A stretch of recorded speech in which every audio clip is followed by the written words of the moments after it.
अस्सलाम वालेकुम everyone. Concept assessment 3.10 आज हम इसको सॉल्व करेंगे। ये भी मोलारिटी से ही रिलेटेड है।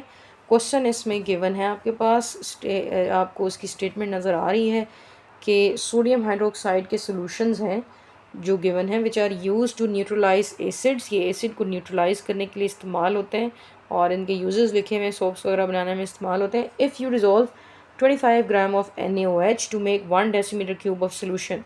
अगर आप 25 ग्राम सोडियम हाइड्रोक्साइड डिज़ोल्व करते हैं ताकि 1 डेसीमीटर क्यूब या 1 लीटर सोल्यूशन बना सकें आप इसका, तो इस सोल्यूशन की मोलैरिटी क्या होनी चाहिए या क्या होगी।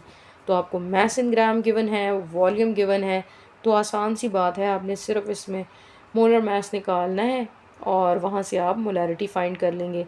चूँकि इसमें मैस इन ग्राम गिवन है तो मोलैरिटी का जो एक्सटेंडेड फार्मूला है वो यूज़ होगा मास by molar mass into 1/V into decimetre cube. तो आप सारा डाटा कलेक्ट कर लें। पहले मास ऑफ सॉल्यूट लिखें, वॉल्यूम लिखें सोल्यूशन का जो ऑलरेडी डेसीमीटर क्यूब में है, मोलर मास फाइंड कर लें NaOH का जो कि आएगा 40 ग्राम पर मोल। मोलैरिटी आपने फाइंड करनी है, फार्मूला आपके पास लगा हुआ है। Molarity is mass by molar mass into 1 by volume in decimetre cube, जैसा कि हम पिछले असेसमेंट्स में करते आए हैं। वैल्यूज़ ऐड करें तो आपके पास आएगा 0.625 मोलर। ठीक है, तो ये बहुत आसान सा न्यूमेरिकल है, इसमें कुछ इतनी डिफ़िकल्ट चीज़ नहीं थी, तो हमने इसको इतना ज़्यादा एलाबरेट नहीं किया क्योंकि हमारी पिछली असेसमेंट से मिलता जुलता है। सिंपल आपने वैल्यूज़ ऐड की हैं अपने फार्मूले के अंदर। अब है second question. A solution of NaOH has a concentration of 1.2 molar. अब आते हैं थोड़ी सी डिफरेंट चीज़ की तरफ। कंसनट्रेशन की वैल्यू अब हमारे पास गिवन है, यानी मोलैरिटी उन्होंने दे दी है 1.2 मोलर और वो आपसे पूछ रहे हैं कि अब आप मास कैलकुलेट करें NaOH का इन ग्राम पर डेसीमीटर क्यूब एंड ग्राम पर सेंटीमीटर क्यूब, यानी दो डिफरेंट यूनिट्स में फाइंड करना है आपने कि इस सोल्यूशन में NaOH का मास कितना है। तो आप जो मोलैरिटी वाला फार्मूला अभी तक इस्तेमाल करते आ रहे हैं, इन्होंने उसको थोड़ा उल्टा कर दिया, आपने इसको अब रिवर्स यूज़ करना है। तो हम कंसंट्रेशन बता देते हैं। कंसंट्रेशन मतलब मोलैरिटी कितनी है इसकी, चूँकि यूनिट गिवन है तो वहाँ से आपको पता लग जाएगा कि कंसंट्रेशन के डिफरेंट यूनिट्स हैं, डिफरेंट हो सकती है, लेकिन यहाँ पे चूँकि मोलैरिटी की वैल्यू गिवन है तो ये मोलैरिटी की बात करें तो आपने लिख दिया 1.2 मोलर। और मोलर का मतलब क्या होता है, मोल पर decimetre cube. Molar mass of NaOH find कर लेते हैं। सोडियम का मास है 23, ऑक्सीजन है 16, हाइड्रोजन 1। ये सारे एटॉमिक मासेस हैं, पीरियोडिक टेबल से आपको मिल जाएंगे। तो ये आ जाएगा 40 ग्राम पर मोल।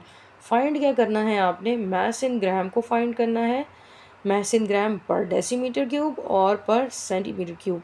तो पहले ज़रा डेसीमीटर क्यूब की तरफ चलते हैं। ग्राम पर डेसीमीटर क्यूब के लिए तो मोलैरिटी का ही फार्मूला लगेगा। मास इन ग्राम पर decimetre cube is molarity into molar mass. ठीक है, तो सिंपल मोलैरिटी की वैल्यू को मोलर मास पे आपने मल्टीप्लाई करना है। मास इन ग्राम हम यहाँ से फाइंड कर रहे हैं, तो मास इन ग्राम पर डेसीमीटर क्यूब, इसको आप डिवाइड कर लें 1000 के ऊपर, तो आपके पास सिंपल मास की वैल्यू आ जाएगी। ठीक है, अब हम कैलकुलेट कर लेते हैं आगे। मास इन ग्राम पर डेसीमीटर क्यूब क्या होगा, 1.2 जो मोलैरिटी थी वो लिखी आपने, मल्टीप्लाई बाय मोलर मास, तो आपके पास आंसर आ गया 48। इसका यूनिट है ग्राम पर डेसीमीटर क्यूब। ठीक है, फिर हम चलते हैं इसके ग्राम पर सेंटीमीटर क्यूब के, कि आपके पास अगर वैल्यू आ गई है इसमें मास ऑफ ग्राम पर डेसीमीटर क्यूब की, तो उसमें आसान तरीका है, उसको 1000 से डिवाइड कर लें, तो जो उसका डेसीमीटर क्यूब गिवन था वो खुद ब खुद ही ऑटोमेटिकली चला जाएगा सेंटीमीटर क्यूब में। तो 48 वैल्यू आई थी पिछली, आपने इसको 1000 पे डिवाइड कर दिया तो ये आ गया 0.048 ग्राम पर सेंटीमीटर क्यूब। तो सिंपल आपके पास आंसर आ गया, तो उसमें कोई इतना ज़्यादा टफ सिचुएशन नहीं थी। ठीक है, मैथ्स उन्होंने पूछा हुआ था तो सिंपल आपने इसमें फार्मूला रीअरेंज कर दिया था मोलैरिटी वाला और वहाँ से वैल्यू आ गई तो उसको सिर्फ 1000 पे डिवाइड करना था, बस रिज़ल्ट आ जाएगा। फिर हम आते हैं थर्ड क्वेश्चन पे। A solution is prepared by dissolving 10 gram of haemoglobin in enough water to make 1 decimetre cube in volume. कि आप एक सोल्यूशन बना रहे हैं जिसमें 10 ग्राम हीमोग्लोबिन को इस्तेमाल किया गया है और उसमें इतना पानी डाला है हमने कि वो वॉल्यूम में 1 डेसीमीटर क्यूब के या 1 लीटर के बराबर हो गया। आपने इसकी मोलैरिटी बतानी है और मोलर मास उन्होंने खुद ही दे दिए, क्योंकि haemoglobin is quite a complex compound, तो इतने कम्प्लेक्स कंपाउंड के लिए वो खुद ही वैल्यू आपको बता देंगी।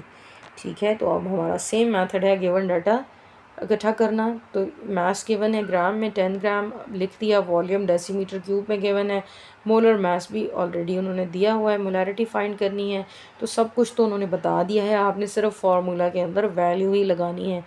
फार्मूला क्या है, molarity is equals to mass by molar mass into 1/V in decimetre cube.